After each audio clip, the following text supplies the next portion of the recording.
Video content has been made available for information and educational purpose only. Unidirectional trade strategy is a copyright content of IFMC. Good morning and welcome to the episode of Taiyari अगले सप्ताह की। दोस्तों, इस हफ्ते भी market ने लगातार एक बेयर सिग्नल ही दिए हैं 25,700। ये एक मेजर रेजिस्टेंस कह लीजिए, सपोर्ट कह लीजिए। ये एक लेवल एक ऐसा है कि अगर इसके ऊपर मार्केट टिके तो कहीं हम वापस बुल रैली बन सकती है, और इसके नीचे अगर टिकता है तो वापस हम बेयर फेज में जा रहे हैं। और ये पिछले मेरे ख्याल में पुनीत जी ने लास्ट वीडियो बनाया था, उससे पहले मैंने बनाया था, और लगातार हम 25,700 की बात करते हैं। अब बहुत दिन हो गए, 25,700 एक कहानी हो गई है, और अब हम इतना ज़रूर है कि 25,700 के नीचे ही मार्केट, कल भी जो है मेरे ख्याल में जो मार्केट बंद हुआ है वो करीब 25,471 के आसपास बंद हुआ है। और अब मेरे हिसाब से अभी भी इतना अच्छा सब कुछ होने के बावजूद, देखिए, हमारा इंडिया और यूएस का जो टैरिफ का था वो भी ख़त्म हो गया, बजट भी ख़त्म हो गया। अब कोई ऐसी चीज़ नहीं रह गई है जो बाजार को कोई बड़ा ट्रिगर दे, और उसके बावजूद भी मार्केट ओवरऑल डाउनवर्ड मोमेंटम पकड़े हुए है। तो ये तो बहुत क्लियर है कि इस समय चाहे मार्केट इतना भी नीचे नहीं होगा, मैं कहता हूँ अगर हाईएस्ट निफ्टी जो है वो 26,500 है, और हम 25,500 पे, तो 1000 पॉइंट निफ्टी कोई बड़ी बात नहीं है ऊपर के रेटों से नीचे होना। लेकिन बड़ी बात यह है कि लोगों के जितने भी पोर्टफोलियोज हैं वो काफ़ी डाउन हैं। चुनिंदा सेक्टर्स के चुनिंदा स्टॉक्स बढ़ा के इंडेक्स को मेंटेन किया गया है, और लेकिन एक आम पब्लिक जो है वो फंसी हुई है, ना तो बेचने पा रही है, ना उनको प्रॉफिट आ रहा है। और अगर उनको लगता है कि अभी निकल गए तो कहीं ऐसा ना हो मार्केट बढ़ जाए और हम फिर से वापस वहीं के सही वहीं लॉस बुक करके बैठ जाएं। अब इन दिनों ये तो मुझे बहुत समझ में आता है कि देखिए, जब बेयर मार्केट चलती है, मार्केट में बहुत सारे शेयर अच्छे नीचे के भाव पे है। आईटी में हमने देखा ज़बरदस्त क्रैश आया हुआ है, और इसके अलावा बहुत सारे सेक्टर और हैं जहां पर कुछ अच्छे स्टॉक्स अच्छी वैल्यूएशन पे मिल रहे हैं। तो ऐसे में एक क्वेश्चन आता है, मल्टी बैगर पोर्टफोलियो कैसे बनाएं? आम क्वेश्चन जो सारे इन्वेस्टर्स को एक ये सबके मन में रहता है, यार मेरा पोर्टफोलियो ऐसा होना चाहिए जिसमें मल्टी बैगर स्टॉक्स होने चाहिए। पहले तो ये समझ लीजिए, मल्टी बैगर स्टॉक टीवी पे आके किसी ने बोल दिया, यूट्यूब पे किसी ने बोल दिया, सोशल मीडिया पे बोल दिया, मल्टी बैगर स्टॉक ऐसे नहीं बनाए जाते और ना ऐसे बताए जाते। बेसिकली मल्टी बैगर स्टॉक्स को उगाया जाता है। अब मैं फिर से बोल रहा हूँ, मल्टी बैगर स्टॉक कहीं से आप पूछ नहीं सकते, कोई नहीं बताएगा, ये इनको उगाया जाता है। एग्जाम्पल देता हूँ, चलिए एग्जाम्पल ये है, जैसे एक किसान बहुत सारे बीज लाता है, उसमें कुछ अच्छे भी होते हैं, कुछ खराब होते हैं, उसको नहीं पता। वो 100 बीज जो है वो अपने फार्म में लगाता है, और उसके बाद उसमें से कुछ ही जो बीज ऐसे होते हैं वो इतने बढ़िया निकलते हैं कि वो एक्सपोर्ट क्वालिटी के फल या सब्जियाँ दे देती हैं। तो सेम वे ऐसे ही हम अपने पोर्टफोलियो के अंदर अच्छे स्टॉक्स को लगाते हैं एक गमले में, और उसको सींचते हैं, टाइम देते हैं उसको, 1 महीना, 6 महीना, 1 साल, 2 साल, कभी कभी 3 साल। और जब हम उन 150 स्टॉक्स को जो हमने इकट्ठे करे हैं, उनमें से हमको ये देखना है कि कौन कौन से मल्टी बैगर बनते हैं। पहले तो मल्टी बैगर का मतलब समझिए। मल्टी बैगर का मतलब, एक स्टॉक हमने 100 रुपये में खरीदा, वो 200 रुपये हो गया, तो इसका मतलब वो 2 बैगर हो गया। 3 गुना हो गया तो 3 बैगर, 10 गुना हो गया तो 10 बैगर हो गया। मल्टी बैगर इसीलिए जो कई फोल्ड अपनी रिटर्न दे तो वो मल्टी बैगर है। और ऐसे ही स्टॉक्स आपके पोर्टफोलियो को ऊपर लेके जाते हैं। अगर आपके पास ज़्यादा मल्टी बैगर स्टॉक्स हैं, ऐसे स्टॉक्स हैं जो ज़्यादा तेज़ी से बढ़ने वाले हैं, तो ही आपका पोर्टफोलियो निफ्टी को बीट कर पाएगा। एक आम आदमी का कंसर्न ये होता है, एक नॉर्मल, जो मुझे ऐसा लगता है, मुझे ऐसा ये लगता है कि अगर मेरा एक पोर्टफोलियो है जो निफ्टी की रिटर्न से बेटर रिटर्न दे रहा है, तो इसका मतलब मेरा जो स्टॉक्स को चूज करने का क्राइटेरिया है वो बिल्कुल सही है। तो अब बात आती है कि हमें जो एक मल्टी बैगर पोर्टफोलियो है वो क्या किसी से पूछ के करना चाहिए या खुद बनाना चाहिए। दोस्तों, मल्टी बैगर पोर्टफोलियो मैंने पहले ही बोला, ये उगाया जाता है। इसका तरीका क्या है? इसका तरीका बहुत सिंपल है। अगर आप स्टार्ट करते हैं और आपको लग रहा है कि आज एक मार्केट अच्छे खासे लेवल पे है, वैल्यूएशंस भी ओके हैं, हाँ थोड़ा बहुत और नीचे गिर सकता है, तो आप यहाँ से स्टार्ट कर सकते हैं। अब इसका मतलब ये नहीं है कि आपने ढूंढे और आपने 1 2 3 4 स्टॉक ले लिए और कहा जी ये तो फंडामेंटल बहुत अच्छा है और ये अगले 5 साल में मल्टी बैगर बनेंगे। ऐसा नहीं हो सकता। मैंने फिर बोला उगाना है तो एक गमला यानी कि एक आपका पोर्टफोलियो होएगा, उसके अंदर आप पहले तो सबसे जो अच्छे सेक्टर्स हैं, जो फ्यूचर सेक्टर्स हैं, उन सेक्टर्स को ढूंढोगे। आपने 5 10 15 सेक्टर जो हैं, मान लीजिए आपने 10 फ्यूचर सेक्टर्स को छांट लिया। उन फ्यूचर सेक्टर 10 के अंदर आपने लार्ज कैप, मिड कैप और स्मॉल कैप के शेयरों को छांटा और उनके फंडामेंटल्स को कंपेयर करके आपने देखा कि इनमें से कौन कौन से फंडामेंटल सबसे बढ़िया है। तो क्या हुआ, हमने एक बढ़िया फ्यूचर सेक्टर को छांटना है, उसके बाद फंडामेंटल स्टॉक्स को छांटना है और फिर मान लीजिए हमने एक 25 30 या 40 या 50, मैं कहता हूं चलिए 100 स्टॉक्स की एक लिस्ट बनाई जो हमको लगता है कि ये मान लीजिए टॉप 10 सेक्टर के हर सेक्टर में 10-10 शेयर हो गए तो 100 मान लीजिए। अब हमने 100 शेयर खरीदने हैं।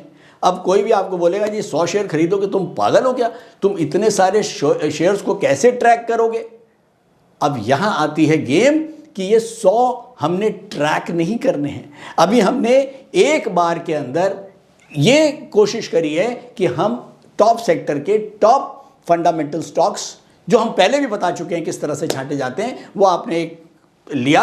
आपने कुछ नहीं करना, आपने केवल 500-500 रुपए, केवल 500-500 रुपए आपने 100 शेयर में भी डाले तो कितने हुए, केवल 50,000 रुपए। तो 50,000 रुपए में आपने 500-500 रुपए के 100 शेयर रख दिए। अब आपको पता है एक स्टॉक के ऊपर 500 रुपए लगे, ये मैं एग्जांपल दे रहा हूं, आप इसको 500 कर सकते हो। आपके पास ज़्यादा पैसे हैं, आप हजार रुपए के 100 स्टॉक ले लो, ठीक है। आपके पास कम पैसे हैं, आप 200 रुपए के 100 स्टॉक ले लो। अब आपने डाइवर्सिफाई पूरा कर दिया डिफरेंट सेक्टर के अंदर। और अभी हम यहाँ रिटर्न की बात नहीं कर रहे, अभी हम केवल ये सोच रहे हैं कि ये हमारा फार्म लैंड है और इसमें हमने बीज लगा दिए हैं बहुत सारे, और मुझे नहीं पता इन 100 में से कौन से एक्सपोर्ट क्वालिटी के होंगे, और अगर इनमें से कुछ डूब भी जाएंगे, हो सकता है कुछ खत्म भी हो जाएं। पहली बात तो बिल्कुल डूबने की संभावनाएं बहुत कम होंगी, क्योंकि आपने सेक्टर भी अच्छा चूज कर रखा है और उस सेक्टर के में अगर 20 स्टॉक हैं तो आपने 1 या 2 स्टॉक जो टॉप फंडामेंटल्स के हैं वो ले रखे हैं, तो चांसेस बहुत कम है कि वो बिल्कुल जीरो हो जाए। मैं मानता हूं कि कुछ में रिटर्न नहीं आएगी, हो सकता है अगले 2-3-4 सालों के अंदर कुछ शेयर जो है वो आगे परफॉर्म नहीं करें। अब 100 में से हो सकता है कि केवल 10 स्टॉक वो 10 बैगर, 15 बैगर या 20 बैगर हो जाएं, क्लियर। और कुछ जो हैं उसमें से 10 12 20 स्टॉक जो हैं वो 5 बैगर या 8 बैगर हो जाएं, लेकिन मुझे नहीं पता कौन सा होएगा। और हो सकता है इसमें से 20 एक स्टॉक ऐसे हों जो 3 बैगर ही हो, 4 बैगर हों, और हो सकता है इसमें 20 25 30 स्टॉक ऐसे भी हों जो हमें रिटर्न ही ना दे या नेगेटिव रिटर्न दे। अब ये पूरा का पूरा एक बगीचा हमने तैयार करा, छोटा छोटा अमाउंट डाल के आज हम बैठ गए। हमने अब इसको सींचना है, इसको पानी देना है। जैसे एक किसान पानी देता है प्यार से अपने बीजों को, ऐसे इसको पानी देना है हमने। पानी देने का क्या मतलब होता है, पानी देने का मतलब यह है कि अब हमको इनको ऑब्जर्व करना है। कुछ स्टॉक्स 6 महीने के बाद इसके अंदर बड़े हुए होंगे, कुछ स्टॉक्स गिरे हुए होंगे। जो गिरे हुए स्टॉक्स हैं उनको टच नहीं करना। पैसा कितना लगा हुआ है, बहुत लिमिटेड, बहुत छोटी क्वांटिटी लगी हुई है, तो ज़्यादा घबराने की जरूरत नहीं है। केवल उस पर देखें जो बढ़ रहे हैं। जो आपने 500 रुपये लगाया था वो अब 800 रुपये हो गया या 900 रुपये हो गया, वो बढ़ रहा है। अब आप ऐसे स्टॉक्स को लाइमलाइट में रख लेते हैं, आपको पता लग जाता है यार ये 25-30 स्टॉक्स हैं जो वाकई में 500 रुपये लगाए थे, आज 700-800 रुपये हो रहे हैं, 200-300 रुपये, ठीक। अब आपने देखा ये आपके दोस्त हैं जो बढ़ रहे हैं, और जो गिर रहे हैं वो आपके अभी दोस्त नहीं हैं, एनिमीज हैं कि नहीं बाद में पता लगेगा। लेकिन अब हमने क्या करना है, जो अपनी इन्वेस्टमेंट आगे की बढ़ानी है वो केवल वो स्टॉक्स जो ग्रो कर रहे हैं, जो आज 500 से 800 हो गया। अब वो हमने देखा कि जिस दिन मार्केट गिरा तो अब हमने क्या लेना है, जो मंदे वाले स्टॉक्स हैं जिनमें नुकसान है उनको नहीं लेना है। जो 500 से 800 हो गया था और 800 से वापस 600 आया है, उसके अंदर हमने 500 700 800 रुपए की एसआईपी फिर से कर दी। और ये एसआईपी है पानी डालना, जैसे मैं कह रहा हूं सींचेंगे। तो ऐसे अपने पैसे से, अपने हार्ड अर्न मनी से थोड़ा थोड़ा पैसा डाल के उनको सींचना है।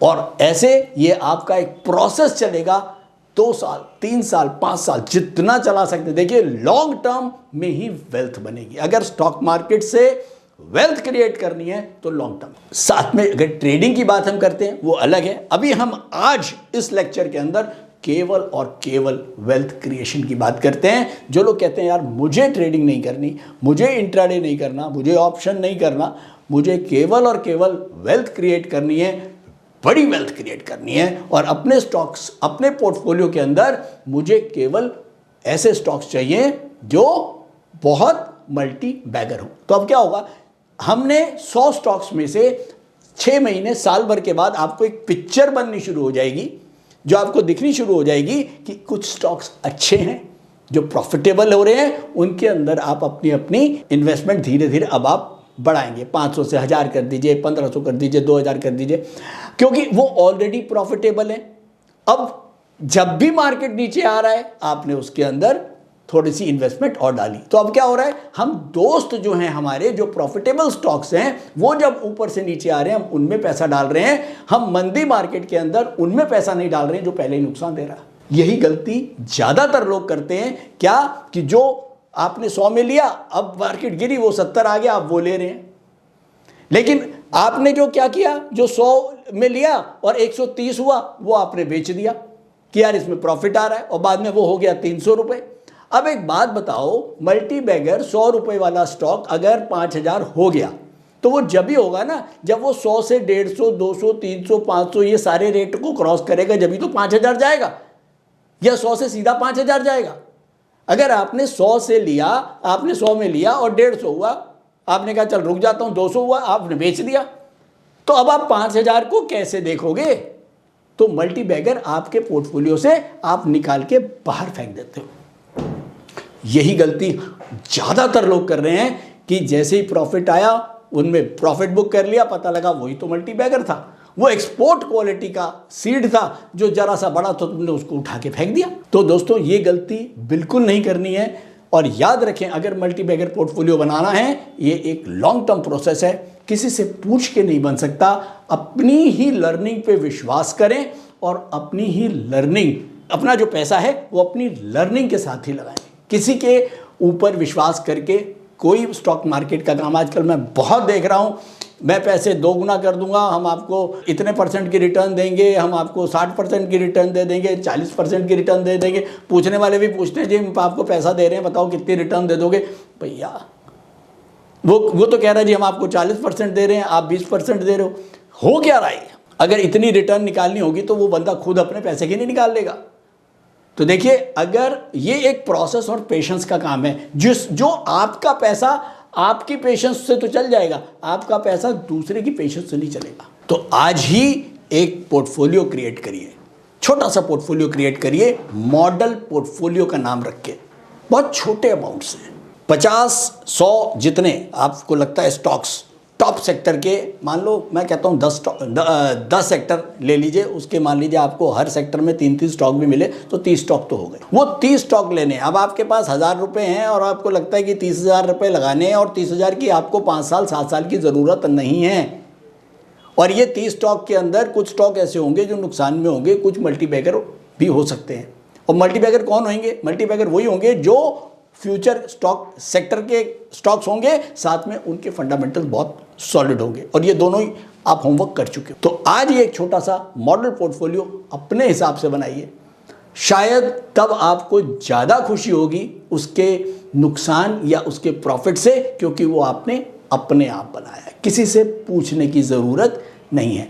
तो क्या हुआ, अच्छा सेक्टर, फ्यूचर सेक्टर के फंडामेंटल स्टॉक्स, साथ में FIIs उसके अंदर इंटरेस्टेड हैं। चौथा पॉइंट, आपका जो मनी मैनेजमेंट होना चाहिए वो बहुत बढ़िया होना चाहिए। मुझे पता है ये 30,000 मैंने जो लगाए हैं मुझे 5 साल ज़रूरत नहीं है।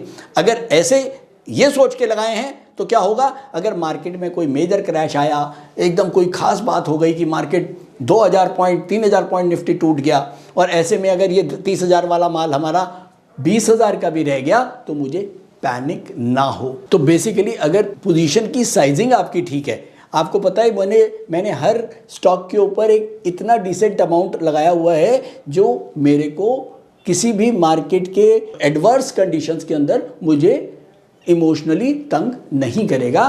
तो इसको हम बोलते हैं रिस्क मैनेजमेंट या पोजीशन साइजिंग। अगर ये हमने कर रखी है तो हम बिल्कुल भी पैनिक नहीं होंगे। और ऐसे पैनिक में क्या होगा कि 100 रुपये में अगर हमने कोई स्टॉक लिया है और वो एकदम पैनिक आया और वो नीचे 60 रुपये मारा और आपने कहा कि भैया 40% टूट गया, बेच के भागो, और उसके बाद वो 60 से हो गया 600 रुपये, तो पता लगा कि हमारा जो एक स्टॉक था मल्टी बैगर, वो 100 रुपये वाला 60 रुपये में निकल गया। तो एक लंबे टाइम के लिए अगर, अब दूसरी बड़ी बात, कई लोग पूछते हैं सर जो नीचे आ जाए बेच दें। नहीं, जो नीचे आएगा वो भी नहीं बेचना, जो ऊपर जा रहा है वो भी नहीं बेचना। अब आप कहोगे जो नीचे जा रहा है उसमें तो मेरा नुकसान हो जाएगा। अरे भैया कितना नुकसान हो जाएगा, तूने लगाया क्या है 500 रुपया एक स्टॉक के ऊपर। मैं कहता हूं अगर 500 रुपये तेरे 10 स्टॉक पे भी लगे हैं 5,000 रुपये, ठीक है। और तो बेसिकली अब हम उसके ऊपर और पैसा नहीं लगा रहे हैं, जो और गिरा हुआ स्टॉक है हम उसके ऊपर और पैसा नहीं लगा रहे हैं, हम पैसा उसी पे ही लगाएंगे जो ऊपर जाके नीचे आएगा, हम उसके ऊपर और पैसा डाल देंगे। लेकिन जो नीचे जा रहा है हम उसके ऊपर और पैसा नहीं डालेंगे, उसके अंदर उतना ही पैसा है। तो अब क्या हुआ, मान लीजिए आप खुद सोचिए कि एक स्टॉक के ऊपर अगर मैंने टोटल पोर्टफोलियो मान लीजिए मेरा 1 लाख का है और मैंने उसमें हजार रुपए के 100 स्टॉक ले लिए, तो अब क्या हुआ, अगर 10 स्टॉक उसमें से खत्म भी हो गए यानी कि 10,000 रुपये, तो मेरा पूरा पोर्टफोलियो का 10% गया। अगर 10 स्टॉक बिल्कुल जीरो हो गए, तो इसको हम बोलते हैं पोजीशन साइजिंग। ये आपको अपनी वॉलेट के हिसाब से करनी है। और यहीं पर सबसे बड़ा लोगों को प्रॉब्लम होता है, क्योंकि वो उनको ये नहीं समझ में आता कि पैसा कब और कितना स्टॉक में डालना है। तो जब आपको पता है कि आज पता है मुझे अपना पोर्टफोलियो 10 लाख का बनाना है, तो आज की डेट में मैंने अपना 2.5 लाख से पोर्टफोलियो स्टार्ट किया। मैंने 2.5 लाख के अंदर मान लीजिए 100 स्टॉक एक गमले में डाल के छोड़ दिए। अब मैंने इसको 2, 3, 4 साल वॉच करा, जैसे जैसे जो स्टॉक बढ़ के वो नीचे आता रहा उसमें मैं थोड़े थोड़े पैसे और डालता रहा। अब वो मैंने 2.5 लाख को अगले 4-5 साल तक मैंने उसको कर दिया 10 लाख। मैंने अपना पोर्टफोलियो SIP के माध्यम से, SIP मतलब डायरेक्ट इन्वेस्टमेंट के, SIP केवल म्यूचुअल फंड में नहीं होती है। SIP मतलब जैसे ही हमारा स्टॉक, कोई बड़ा हुआ स्टॉक है वो प्रॉफिट दे रहा था, अब वो नीचे आया, हमने कुछ उसके अंदर पैसा और डाल दिया। तो इस तरह से हम अपने वापस पोर्टफोलियो को धीरे धीरे 2.5 लाख से 10 लाख कर लेते हैं, और धीरे धीरे अब हमारा एक पोर्टफोलियो एक लॉन्ग टर्म में तैयार हुआ। इसमें हो सकता है आपको 1 साल, 2 साल, 3 साल भी लग जाए। और इस तरह का पोर्टफोलियो वेल्थ क्रिएट करने के लिए सबसे इंपॉर्टेंट होता है। मुझे लगता है काफ़ी कुछ मेहनत से समझाया है, शायद समझ में आया हो। डिटेल में समझना है, ऑनलाइन कोर्सेज हैं, ज्वाइन करिए।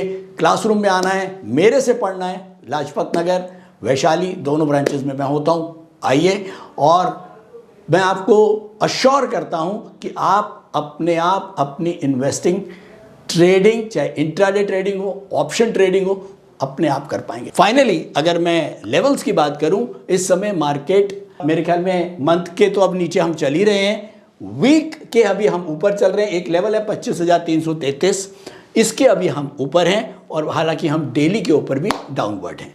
तो एक 25,333 अगर ये भी नीचे इसके मार्केट गया तो फिर एक बड़ी नई जो मंदी है वो हमको देखने को मिल सकती है। तो बहुत ध्यान से काम करें, टाइट बैठ के काम करें, कॉशियस होके काम करें, पोजीशन साइजिंग का ध्यान रखें बेयर मार्केट में, नहीं तो आपको सबसे बड़ी प्रॉब्लम यहीं पर होने वाली है। तो उतना ही पैसा डालें जितना आप नुकसान बहुत आराम से लंबे टाइम के लिए देख सकें। तो अगर लंबे समय तक बना रहना है तो बेयर मार्केट के अंदर, अच्छे स्टॉक्स के अंदर पोजीशन साइजिंग को जरूर ध्यान दें। Thank you so much.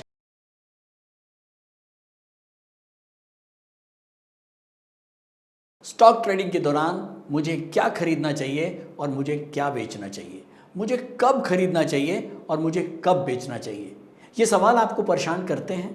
तो चलिए सिंप्लीफाई करते हैं स्टॉक ट्रेडिंग को और निकालना सीखते हैं वो एक्यूरेट पॉइंट्स जहां हमें स्टॉक को बाय या सेल करना है। मेरे यानी मनीष तनेजा के साथ IFMC की यूडीटीएस स्ट्रैटेजीज से। यूडीटीएस यानी यूनिडायरेक्शनल ट्रेड स्ट्रैटेजीज, जो है हर स्टॉक ट्रेडर की पहली पसंद, जो बनाती है स्टॉक ट्रेडिंग को सिंपल, एक्यूरेट और स्ट्रेस फ्री। यूडीटीएस स्ट्रैटेजीज सभी इंटरवल्स पे काम करती है, चाहे वो इंट्राडे हो, पोजिशनल हो या लॉन्ग पोजिशनल हो। मेरे 26 सालों के एक्सपीरियंस और एक्सपर्टीज का निचोड़ है यूडीटीएस। IFMC की लोकप्रियता का राज है उसकी copyright strategies, and IFMC is unchallenged leader in stock market education. IFMC is now a school of 10 million learners, awarded twice by Delhi City Icon Awards. So let's begin UDTS online course by IFMC.